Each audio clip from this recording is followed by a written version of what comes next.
Well, I had a few ideas for what we could talk about today. Yeah. One of them is we have a TV app now. There Oh, might be of yes. all of these gajillion people who are Donald Boat's probably sitting in his living room with his Apple TV, having Feet up. clicked you onto the giant, you know, 80-inch flat screen TV. Oh, I guess. Somebody Wait, scammed off some tech entrepreneur. wait. So, Chris, are these lives? They go to the Apple TV app. The lives I, go. I believe so.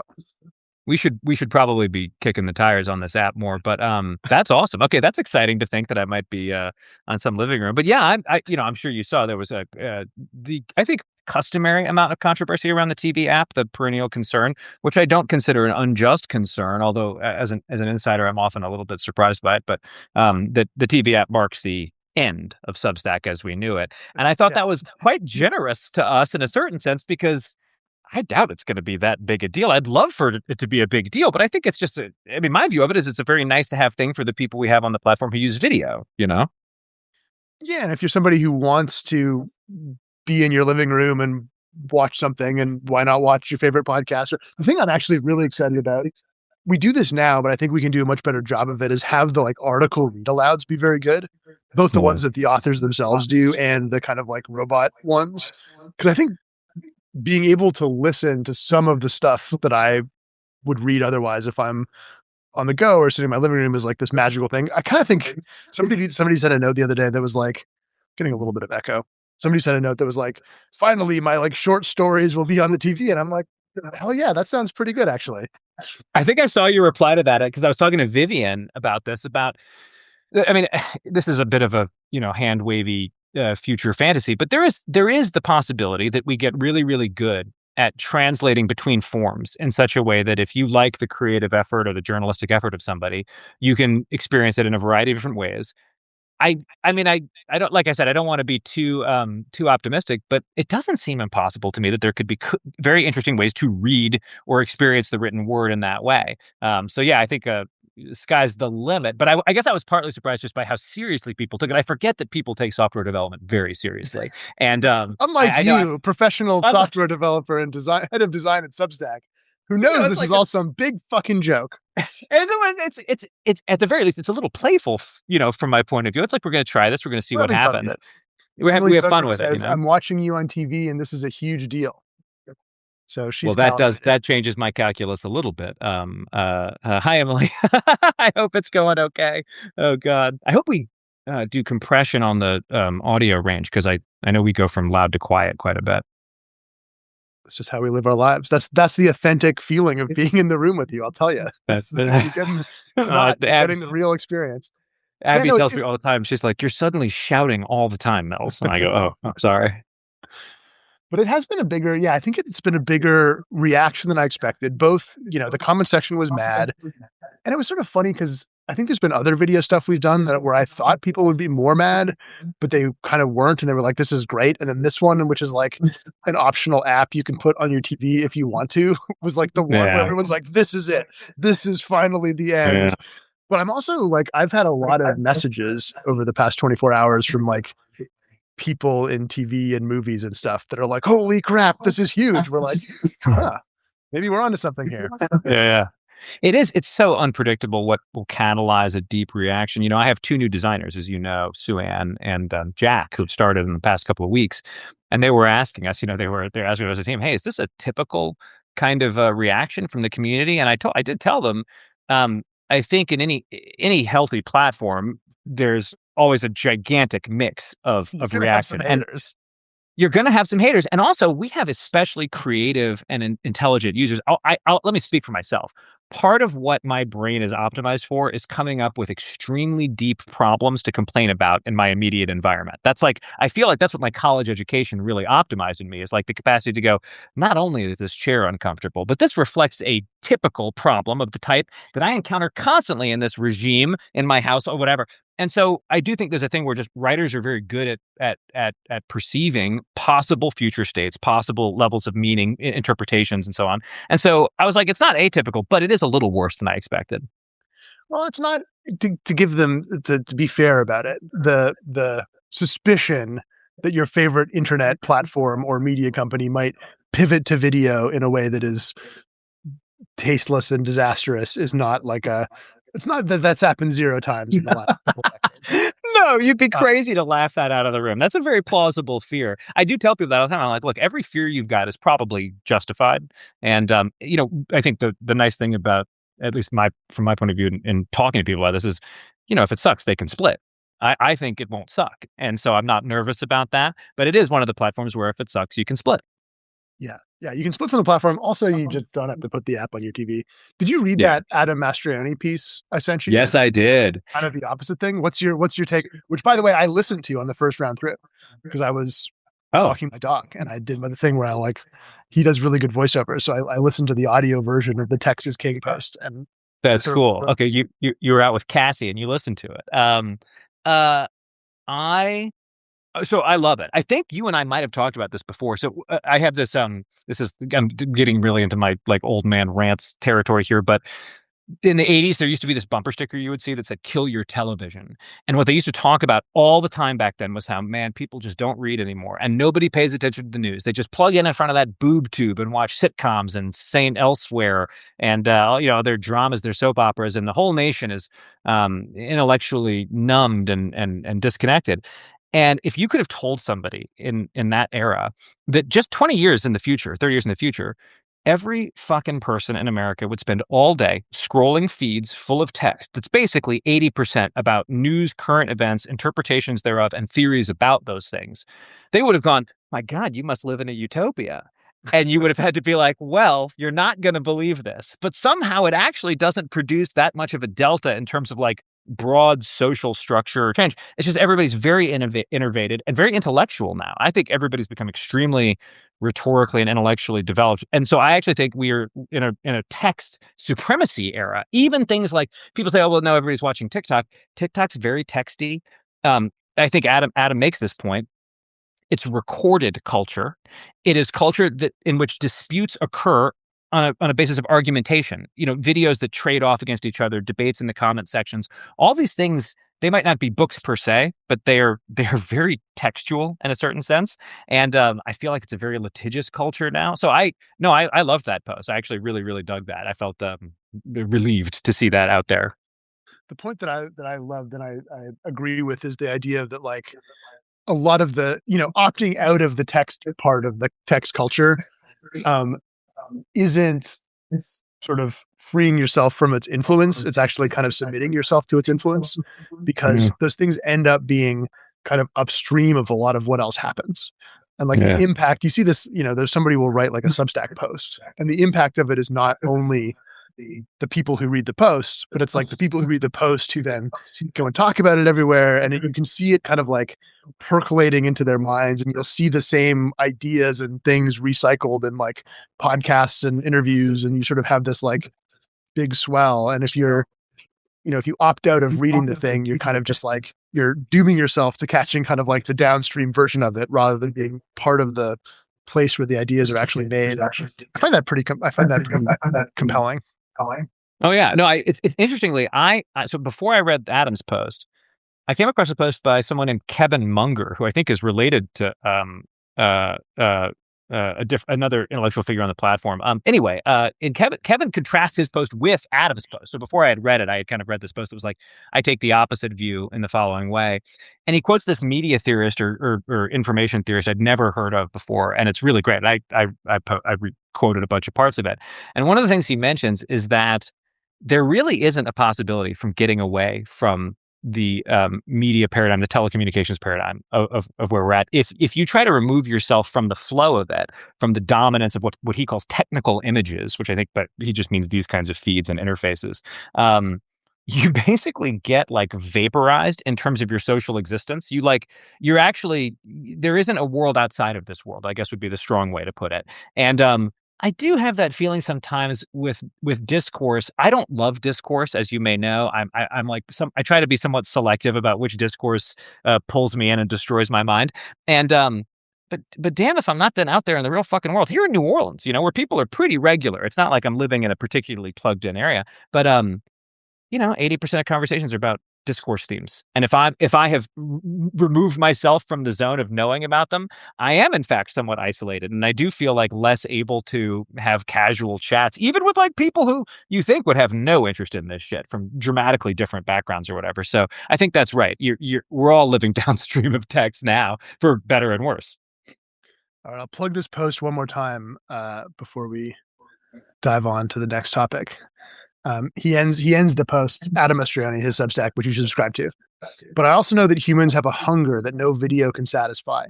Even in the midst of infinite addictive entertainment, some people still want to read. A lot of people, in fact.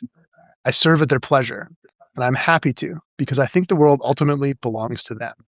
5,000 years after Sumerians started scratching cuneiform into clay, and 600 years after Gutenberg started pressing inky blocks onto paper, text is still king. Long may it rain.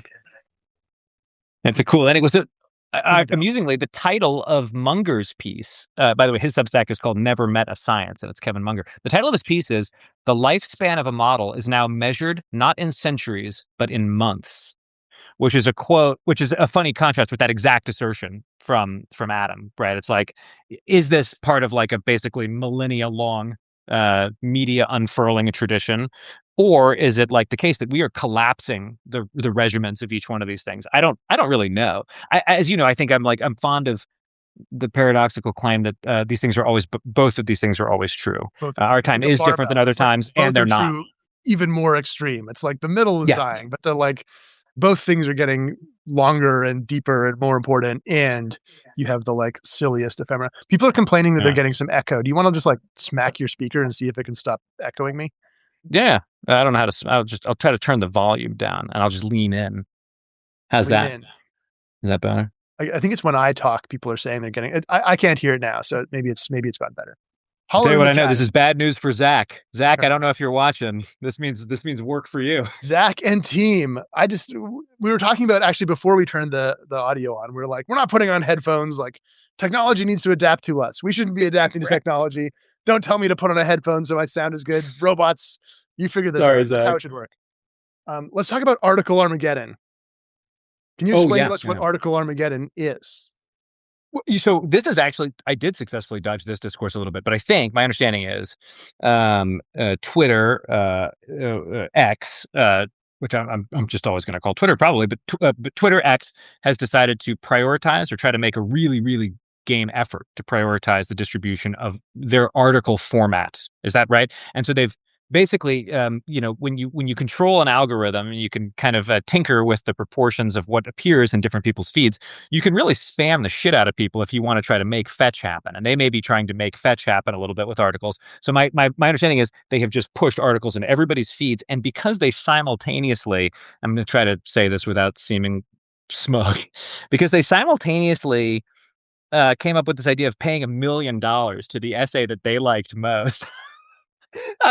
They created conditions. Fine print can't contain any themes that are political or have religious themes. Oh, is that true? They have some boilerplate. Like we could actually just change our mind in whatever direction we want. Oh, well, that I believe. That I feel like that I assumed that was true. But no, it's interesting that they tried. Well, anyway, so they have this contest going. So simultaneously, they incentivize the production of as many mercenarily motivated articles as they possibly can. They go, hey, man, if you're out there, you can't scratch two nickels together, things have been tough for you, you're ready to transform your life, write an article, you might win $1 million fucking bucks by fiat from just two fellas you got to impress.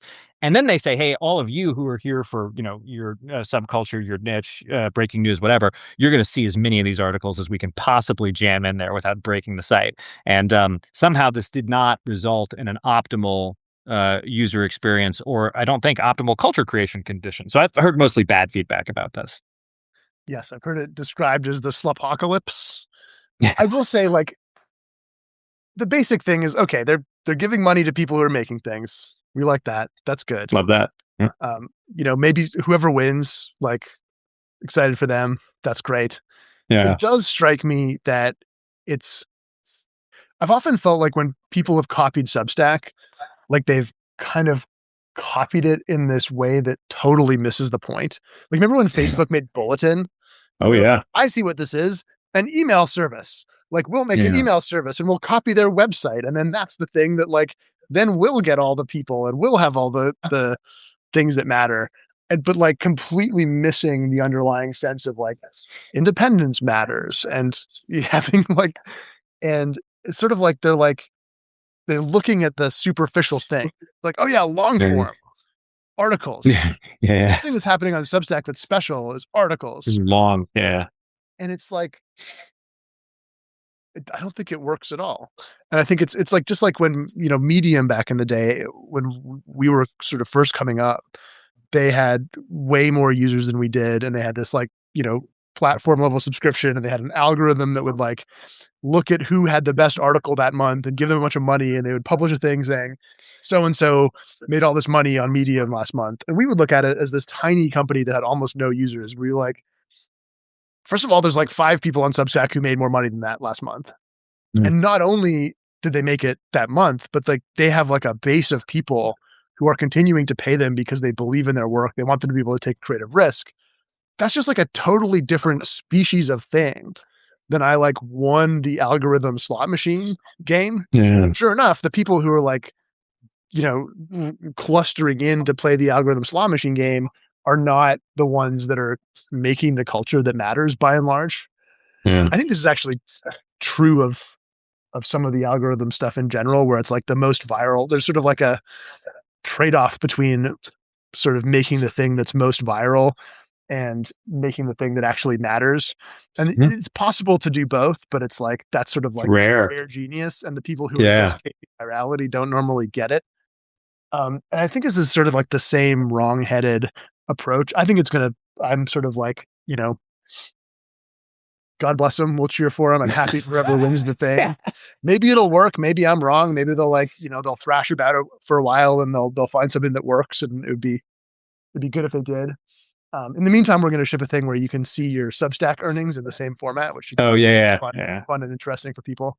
By the Yeah. way, sorry to anybody who randomly saw a version of that had totally wrong, way too high numbers for a second. That was a bug, unintentional. Our apologies. Oh man. No, Should we I think talk that's about? all right. Oh, go ahead. No, you go. Well, I think that's all right, and I think if I had to make the bull case for them, it's that there's probably some category of long form content that is interesting to large numbers of people, such that it makes sense to prioritize in an ad based business model that would not earn paid subscriptions and therefore wouldn't do well on Substack. We've actually talked about creators in this class before who like can be popular, but nobody will pay for them, or few people will pay Have for like them. one thing to say, like the all of the like ex Federal Reserve chairs the other week were like, this looks Oh, fake, and then it was real. It was like, it was yeah. leave Jerome Powell alone. We're like, holy shit, this is a real thing. Yeah, that was very funny. God, you and I, we've talked for so many years about how do we get the one-off article, and we got one, and it made very little sense in our overall product system, but there it was. We But got yeah, there are these cases, and I think it's like you said, I sort of generically applaud anything that gets more quality long form stuff out there.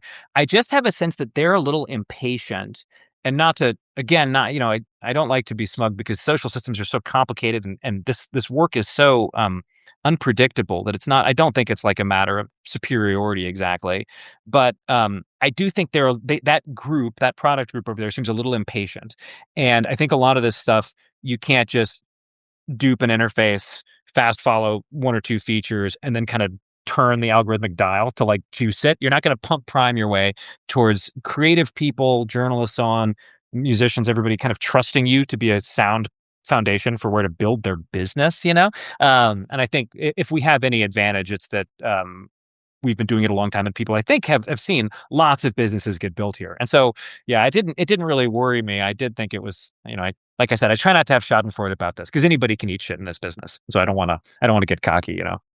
Yeah. We have created this system where you have a bunch of people who are making real money in this way that pulls towards quality and greatness, and they start to like care about it, pay a lot of attention to the leaderboards, and get really angry when our next topic, President Plump, shows up. Did you follow Yeah. this on Slack today? I did. I followed it on Slack, and I saw a bit of it popping up yesterday on Notes. And at first, I'll be honest. So there's a dimension of this which is they were gaming the leaderboards, which Yeah, which can is you maybe explain for the listener who's not as plugged into this as we are, who is President Plump and what happened? Okay, so I can barely answer the first question. I can say this. There was a Substack called President Plump, which we'll discuss its content in a second. What made it salient is that it had a Gay very porn high erotica. position. Yeah, yeah, it had a very high position on the Substack leaderboard, and we The figured new out bestseller at leaderboard, to be clear, not the revenue leader, but the one that's kind of yes. like, here's the new thing that's getting a bunch of paid subscriptions. Right, so if you were looking across these surfaces, you would have the sense, "Oh, wow, somebody's blowing up on Substack. They must be doing some interesting and valuable work. They're selling a lot of subscriptions." It turns out they were giving themselves discounted subscriptions. Is that right, Chris? I forgot the detail there.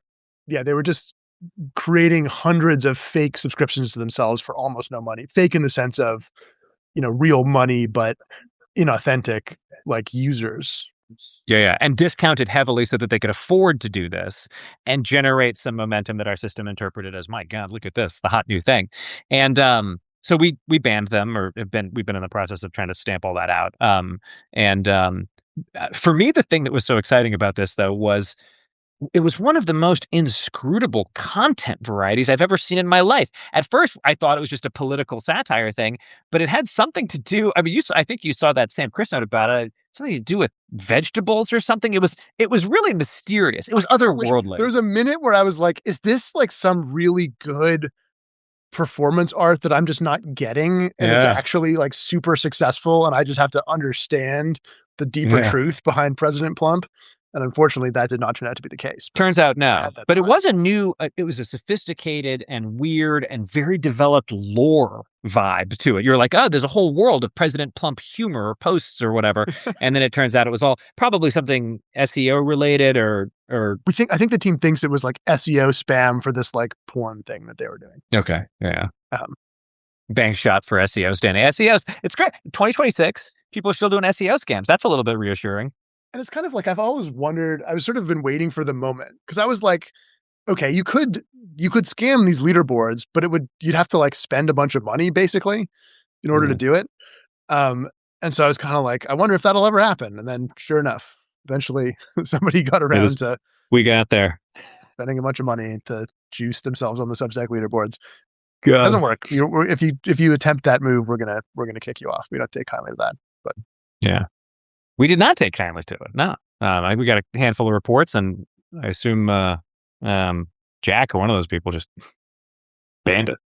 yeah, we banned it, and we've got a whole. We're like, yeah, there's a whole bunch of interesting cache bugs of like, how do we actually get this out of here fast? So Hmm. we'll be able to kill people out of those leaderboards faster if they're scamming in the future.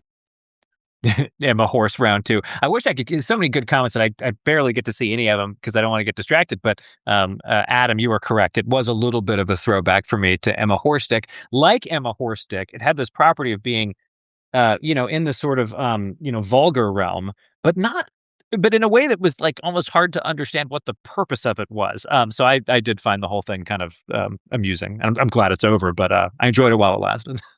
Ultimately, well, much higher impact and worse from a spamming people on the platform perspective. Emma Horstick Don't Laugh was kind of funny. Like Very in the funny. sense of yes, where we apologize that it spammed a bunch of people. Um, God, so many people. I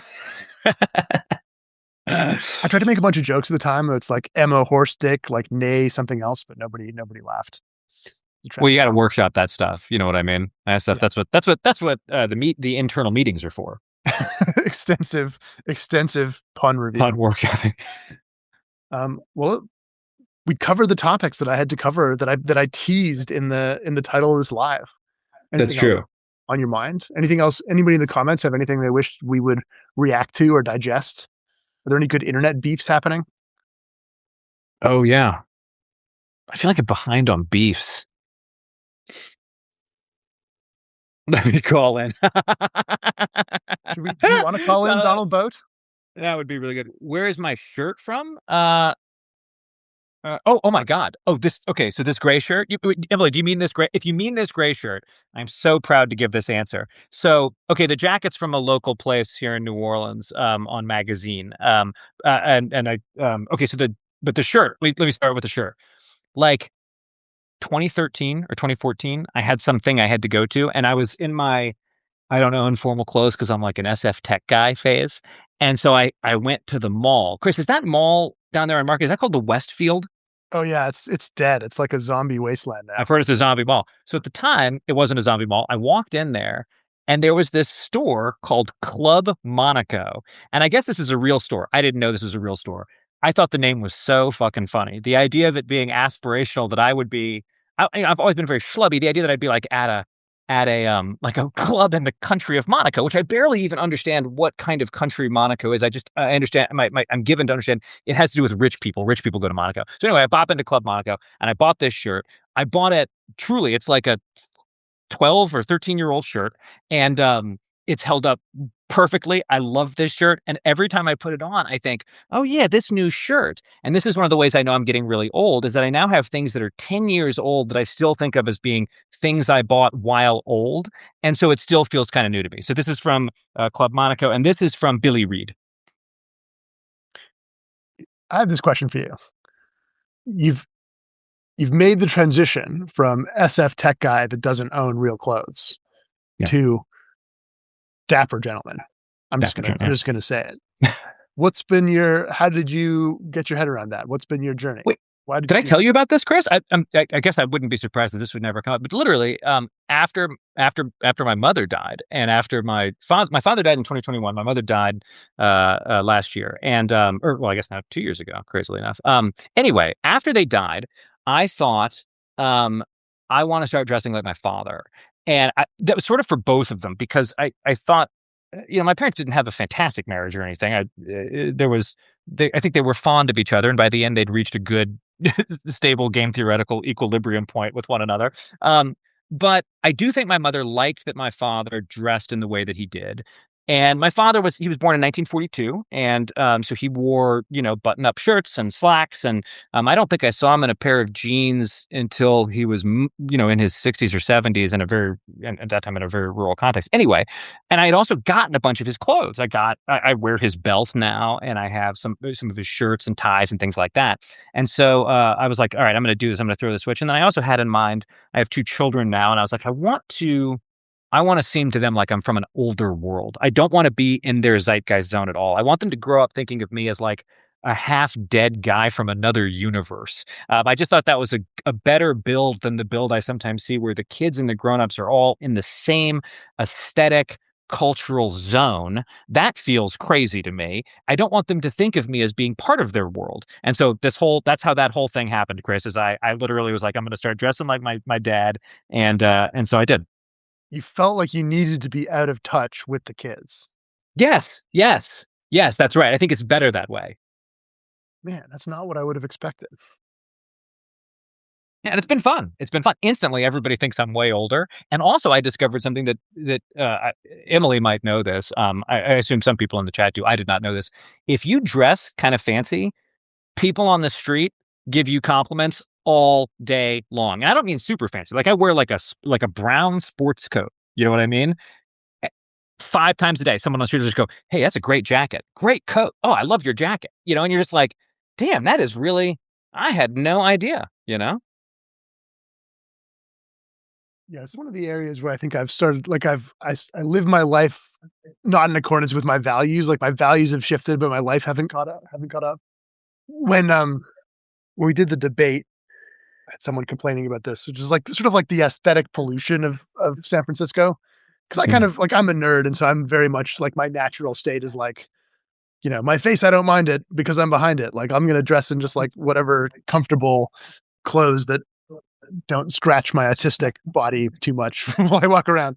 But and I think I was kind of like, there's like a sort of a weird Protestant upbringing thing where it's like, being too concerned with how you look is sort of vain and like you shouldn't judge people by how they look. And so being like taking too much care for your own appearance is kind of like this sort of immoral thing.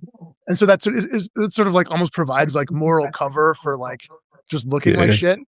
yeah, And I think I've come around on this where I'm like, actually, it's probably more fair to think of it as like aesthetic pollution. It's yeah. like, you know, when you dress nicely, it's nice to be around you and you're like, it elevates the thing. And it's like the same Mhm. way that if you build a building, it should have nice architecture. If you're going to walk around and be in a place, you should look nice. And I definitely buy that argument intellectually. And also, I'm just like, I don't have time for that. Well, there's the time issue, and then there's also it's a coordination problem. Like if you're the only one doing it, like I often feel very goofy in our office in San Francisco because I'm the only one doing it, and I'm like, God, everybody. One thing I Well, always that's hope is I good. think That's good. You're Substacks. like you're leading the way. Well, or yeah, I appreciate that framing. Um, Something I sometimes think about is someday, Chris, Substack will be big enough that when people see me like that, they'll be like, he must be from finance. You know what I mean? They'll think I'm like one of the guys from the finance wing or whatever, if we had a No, finance you don't wing. dress like a finance guy. No, You're not yet. you're a clear designer. Yeah, probably that's probably true. Unless you start Someday. unless you start wearing carrying a Dell laptop or something. Yeah, getting a vest. I got to get in the vest game. That Patagonia thing. Sweet. Anything else we should cover on our impromptu live? I'm catching up on the chat. Emily, that is extremely kind coming from you. I'm actually I don't know if we lose these comments. Let me just take a quick screenshot of this to send to everyone I know. Okay, got it. Yep, see, Ben dresses up when he does readings. I think that's good. All hail designers. All right, Celeste. I love to hear it. One day. One day I'll just start copying your clothes. I'll show up in like a doppelganger thing. That would be Nobody will be able to tell because it's just like blue and white button ups and stuff, and brown sports gear. That's pretty much that's the whole kit.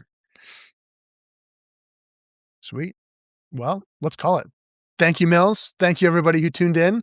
This was a very active live and chat. We appreciate you. Yeah, that was great, y'all. Thank you. How do I end it? How does a software? Leave. Who makes this I thing? can Oh, just there we leave. go. I'm leaving. Peace.